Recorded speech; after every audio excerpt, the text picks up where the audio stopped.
Months went by. The extra money coming in from the promotion was nice, but there was also a great amount of responsibility that came with the bigger check. I was spending more and more time at the office, and consequently more and more time with the ladies. I also found myself drinking more at home. I was using it more as a crutch to help wind me down from work, but it was a crutch that I was relying on more than I cared to. I wasn't drinking until I passed out, but still it was becoming an issue. I even started preferring drinking alone to hanging out with friends. The realization of this concerned me. Was I becoming an alcoholic? Who was to say? All I knew was that I did not like it. Once again I found myself at another attorney's office, waiting for a plaintiff to show. This time I was downtown, in a flashy, modern building. The firm was a new plaintiff's boutique firm. It was only a few years old. The lead partner was an Ivy League grad, and was no doubt occupying such a beautiful location on the upper floor to impress potential clients. I sat in a waiting room outside the conference room. I had resigned myself to the fact that I would once again be left waiting for a while, so I reached into my bag to grab the case file. Mr. Swinton, the receptionist, had come from behind her desk and was standing directly in front of me. Mr. Swinton, she repeated, and I looked up to acknowledge her. I apologize. Mr. Danube and his client are waiting for you in the Franklin room on 5. I involuntarily let out a small sigh and gathered my belongings. Within minutes, I was standing before yet another receptionist, this time on the 5th floor in front of the Franklin conference room. I remember thinking how pretentious it was to actually name your conference room. Ah, Mr. Swinton, Mr. Danube is waiting for you inside. She pointed to the conference room door and appeared to have dismissed me so that she could return to whatever she was typing. I saw myself to the conference room. Mr. Danube was indeed in the room waiting. Despite its grand title, the room was quite small, but attractively furnished. The room was hexagonal in shape. The door I entered was in the center of a flat inside wall. The opposite wall had a large window that looked out into a canyon of skyscrapers. Just below the window, on the outside, was the top floor of the parking garage for the building. Mr. Danube, his client, Clint McKelvey, and the court reporter were already in the room and seated. The moment that I entered must have coincided with the punchline of what must have been a very funny joke, as they were all laughing. In fact, I think the court reporter had been laughing so hard that tears had started to roll down her corpulent cheeks.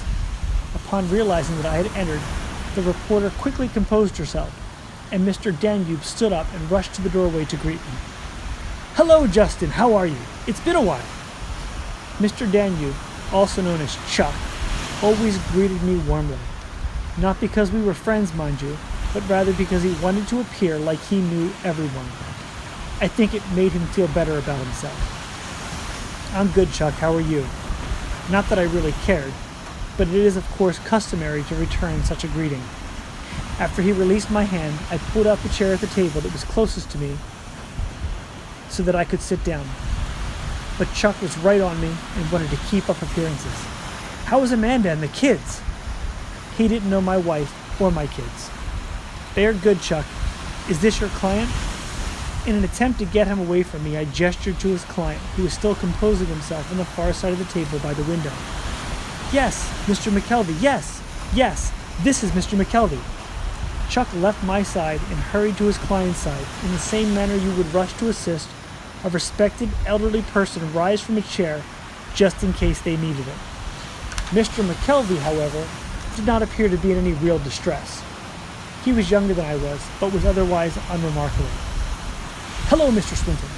The plaintiff stood up and made a motion like he was going to come around the table to greet me, but stopped short when he realized I had made no similar effort. "Hello," I responded coolly, before taking my seat. "Since we are all here, is it okay if we go ahead and get started?" "Would you like something to drink?" Chuck offered. I shook my head in the negative. Both men returned to their respective seats, and I nodded to the reporter that we could start. "Okay, let's go on the record." I started in the usual manner of questioning. At least this plaintiff had some work history. You might call his work history spotty at best, but at least he had some. He also had moved around the country quite a bit. Following high school, he left home and traveled around the country hitching rides and sleeping on friends' couches. During this time, he worked odd jobs here and there as the opportunities presented themselves.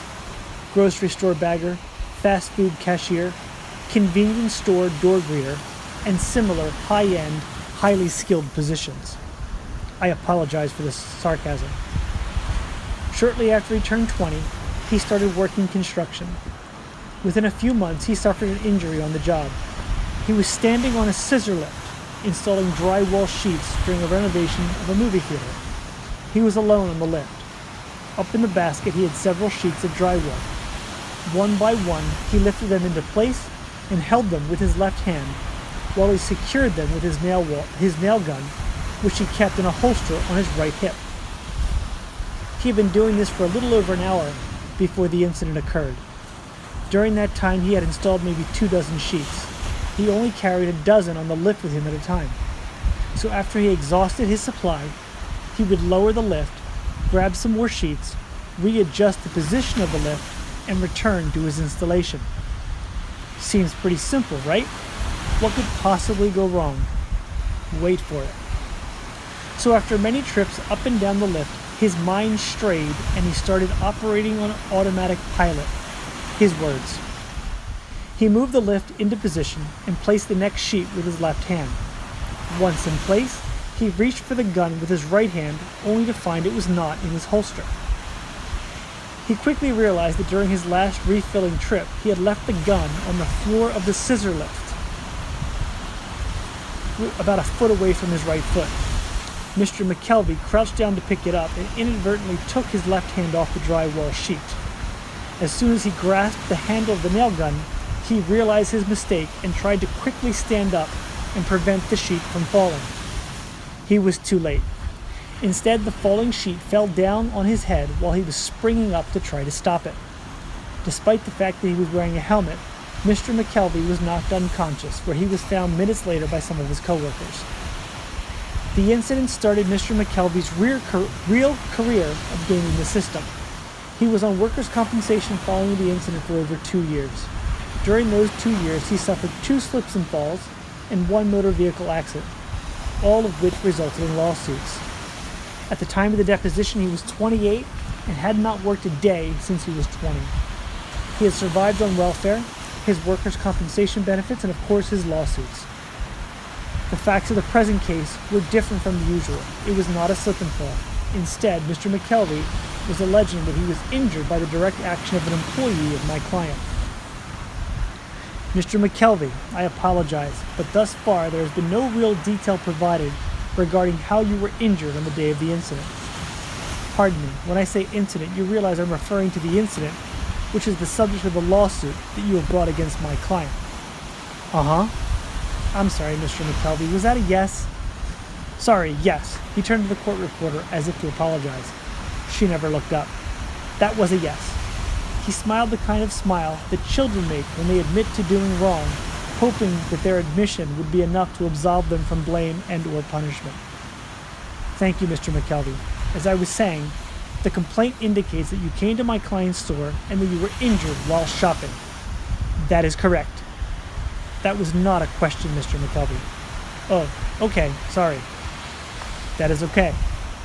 Our investigation thus far has failed to reveal any injury being reported to the store on that day, so I was hoping you could tell us in detail what happened. Sure, no problem.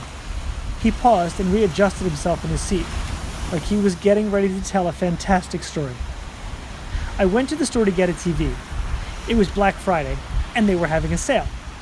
They had this 60-inch set for like a couple $100. Great deal, right? I was quickly getting annoyed, but felt compelled to respond. Sounds like it, Mr. McKelvey. This seemed to please him, and he continued with his story. So I go to the electronics, and I see the TVs. The box is pretty hunkin' large, so I go and grab a cart. I come back, and there's like one TV left, because, like I said, it's a good deal. He looked to me again for approval. Yes, Mr. McKelvey. So I get the TV, the last one, and I put it in my cart and head for the checkout, in front of the store. He paused again and looked to me again for approval. It had become apparent to me that he was making this up as he was going along. I think he hoped that by checking in with me he was guessing the right story. Yeah, so I went to the checkout. I was waiting in line for like a while. Finally, I get to the cashier. She's looking at the TV in my cart and she's like, "Can you put it on the counter?" And I'm like, "Okay, but it's kind of heavy." She didn't really seem to care. So I picked up the box and I lifted it to the counter so she could scan it. The box's kit is big and it's awkward. So when I lift it, I hold the side that I think the barcode is on toward her. But I'm really kind of off balance because the box is so awkward.